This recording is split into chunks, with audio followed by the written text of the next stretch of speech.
మహానాడికి ఇప్పుడు మీరు ఇదేమన్నా జాగీరా అనే మాట వచ్చినప్పుడు మీరు కనెక్ట్ జగన్మోహన్ రెడ్డి గారి ఇష్యూ ఆయన అనలేదే ఇది జాగీరని నా జాగీరని ఆయన ఏం అనలేదే ఎక్కడైనా చెప్పుకున్నాడు ఆయన ఎక్కడైనా చెప్పాడా ఎక్కడైనా చెప్పాడా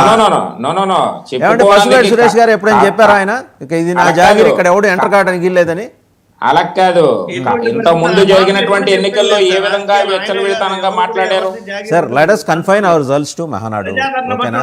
ఓకే సురేష్ గారు ఆగండి మనం మహానాడుకి కన్ఫైన్ అవుదాం బాలకృష్ణ గారు రాకపోవడానికి ఉన్న సాంకేతిక కారణాలు ఆయన కదిలి వస్తే లక్షలాది రూపాయల నష్టం వస్తుంది ఒక్క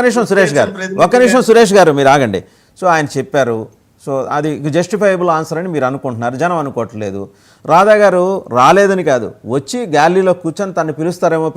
చూసి పిలవట్లేదు ఇక నేను అక్కడ పట్టించుకోవాల్సిన అవసరం లేదు పట్టించుకోరేమో అని ఆయన వెళ్ళిపోయారు ఆయన అసలే మహామొహమాటస్తుడు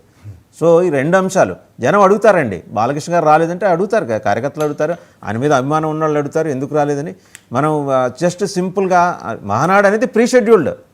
దీనికి తగ్గట్టుగా ఒకవేళ ఆయన కోరితే నిర్మాతలు ఖచ్చితంగా షెడ్యూల్స్ మారుస్తారు ఆయన అడిగితే కాదే ఎవరు నిర్మాతలు ఆయన కాదని ముందుకెళ్ళే నిర్మాతలు అంత సాహసం చేసిన నిర్మాతలు అయితే ఎవ్వరు లేరు సో అది అంతగా జస్టిఫైబుల్ ఆన్సర్ అనిపించట్లేదు ఒకసారి సురేష్ గారి దగ్గరికి వెళ్దాం